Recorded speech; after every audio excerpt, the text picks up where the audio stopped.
Hello, welcome back to our channel, Way Out Here. Today, I wanted to do something new and a little bit different.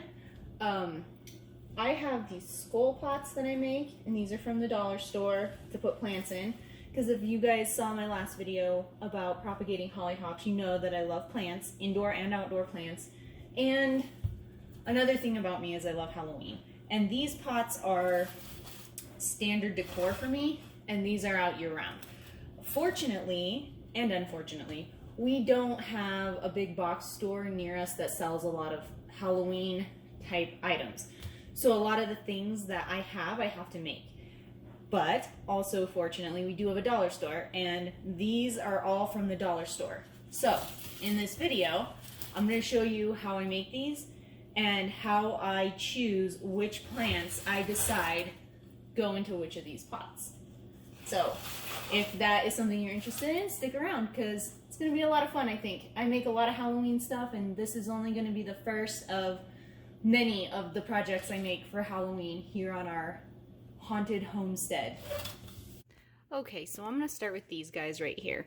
I actually don't have any of these skulls that are not painted. I painted these just because they don't look quite right when they first come from the dollar store. So I'll try to find a picture of them. If you know what they look like, if you've been to the dollar store around Halloween, you know what they look like. They're those, I'll try to insert it right here.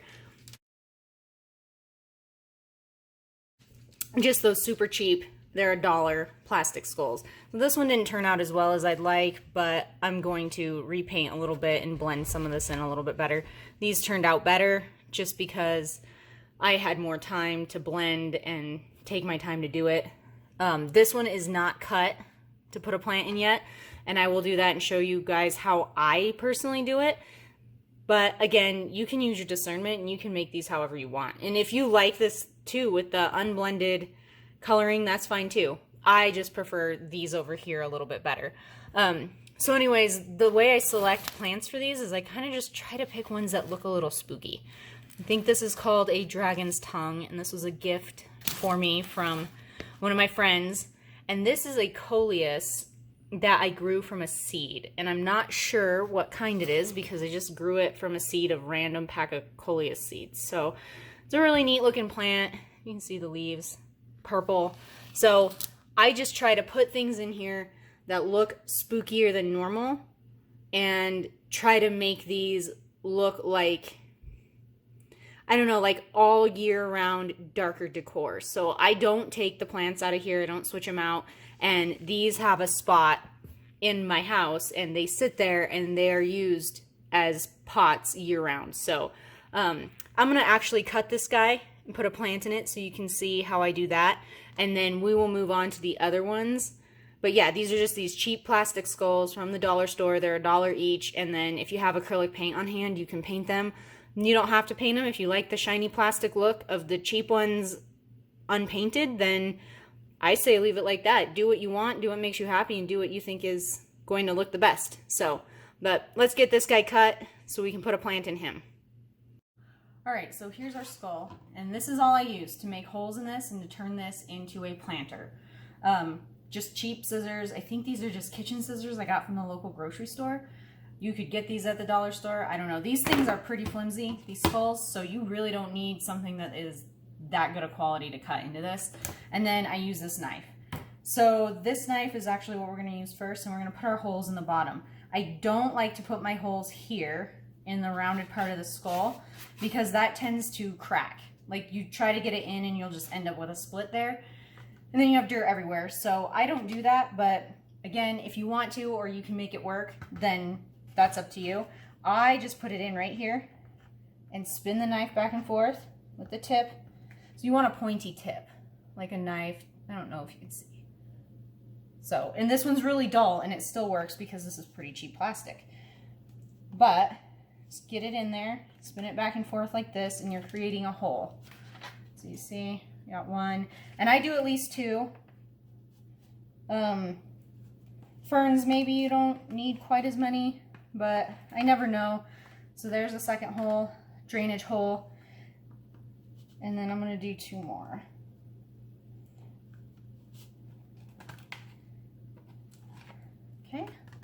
another one. And again, super easy because these things are so cheap and so flimsy, and the plastic is just not that good. But yeah, don't use like a super awesome knife, because then if you ruin it or whatever, then you could be upset, but it's kind of hard to ruin it. So there's 4 holes in the bottom. That's all I do.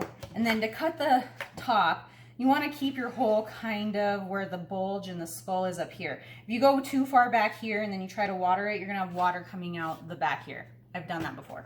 So you want to keep the hole for your plant up here. If you can see, I'm going to cut through part of that crack and right in here.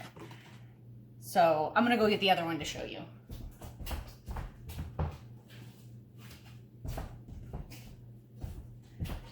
All right, like this one. You see where this one's cut? So we're gonna cut in the exact same spot. So just right here. And I always go smaller than I think I need, because then you wanna smooth out your edges after you're done.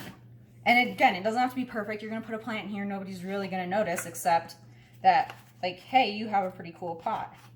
And I just pinch the plastic and make a cut with your scissors right in the middle of where you want the hole, and start cutting.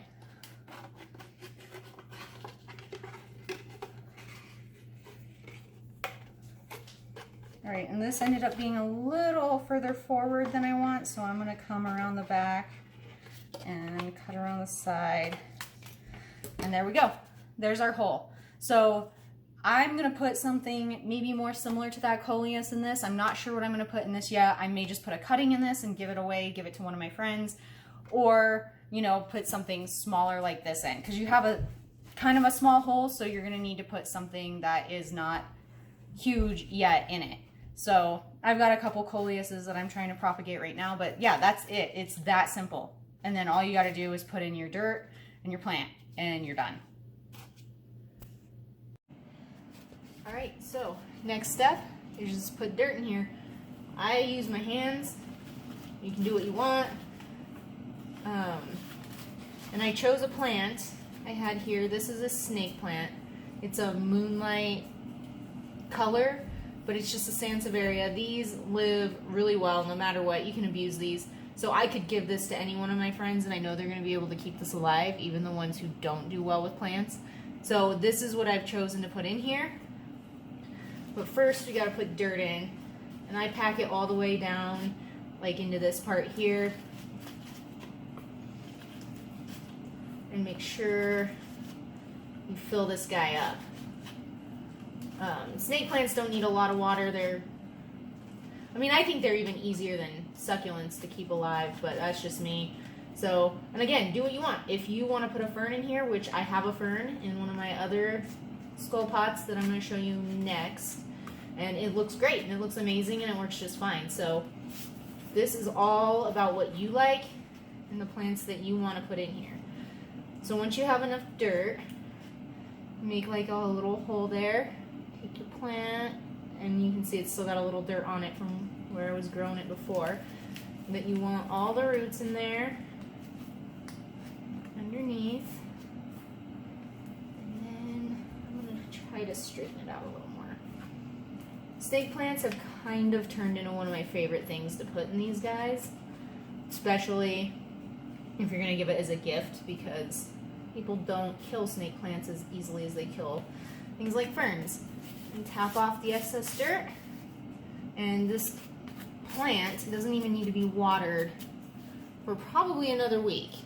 So, and I picked this plant so that it's sticking out. I can just wipe the dirt off of the skull and I can do a better paint job. This is the one I want to paint better before I give it to someone, because this blending is just not quite as good as I would like it to be. So anyway, that's how I do those ones, and right there so you guys can see. So I'm going to give this one away to a friend after I repaint it, but let's learn how I do the other ones, the metallic, shiny, bigger pots. Okay, so now we're going to work on these pots. And these are also from the dollar store. I think these are marketed as bowls. Skull bowl. Yeah, metallic skull bowl, and they're $3. So I buy several of these, and again, I give away a lot of them too. Like this one, I already have one of these. I have a fern in it. This is going to a friend who liked this one that I made for someone else. So I got to drill holes in these first. That's the first step. These ones, I have actually already drilled holes in and spray painted different colors. But that's the holes on the bottom. I only drilled 2 because there's only 2 spots I feel comfortable drilling. My husband just has this set up in his shop, and I'll just show you on one. So you can mark them with an X. I used to, but I've done this so many times now that I don't have to.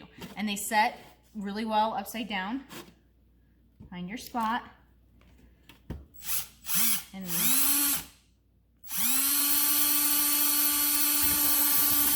drill 1.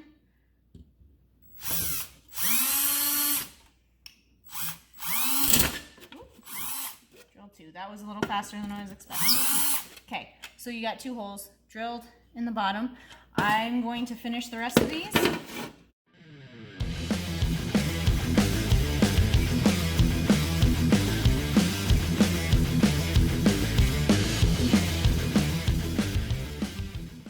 So yeah, that's thicker plastic. A knife is not gonna cut through these, so you're gonna have to drill.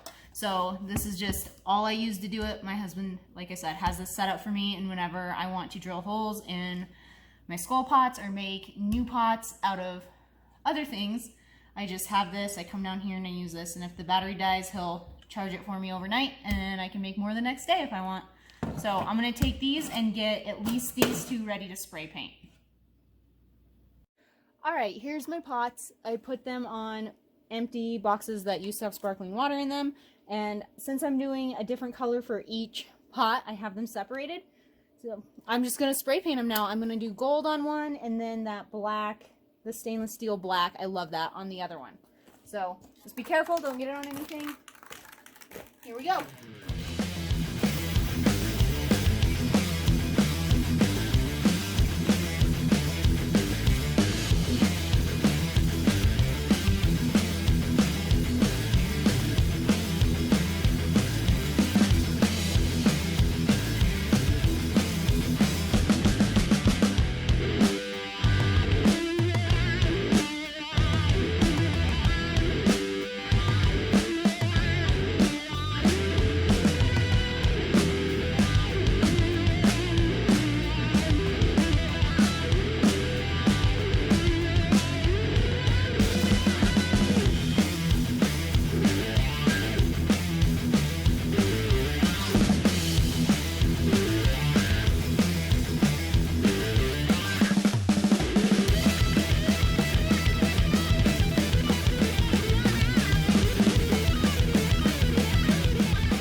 Okay, sorry, my phone shut off filming that, but this is how they look finished. There's the gold one and the black one. I'm going to leave these outside to dry. I'm going to take the spray paint inside, and as soon as they're dry, we're going to pick plants to put in these guys. And obviously, like I said before, if you like the silver, leave them silver. You don't have to paint these. I just like them painted. Alright, so here's the finished product. This is the original that I did not paint, that comes in that oil slick color. You have the black, the gold, another black, and just a regular gloss red spray paint. So let's get one of these picked and let's put a plant in it and see how cool it looks when it's done. Okay, so I already put potting soil in here. This is the plant I'm going to put in this guy. This is just a pilea I got from the grocery store. So I do this outside. This is kind of behind our house where it's not quite so nice, and that way if I need to take some dirt out, if I don't need all of it, I don't make a mess in my house. And you don't have to break up the roots, but I felt like it, and the dogs come in to hang out. And so now we have a finished product. It's pretty easy. All things considered, these are pretty easy. So this is the one we've got here. And we'll get a picture with the oil slick one with the fern in it, and you guys can see what I've got going on in my pot.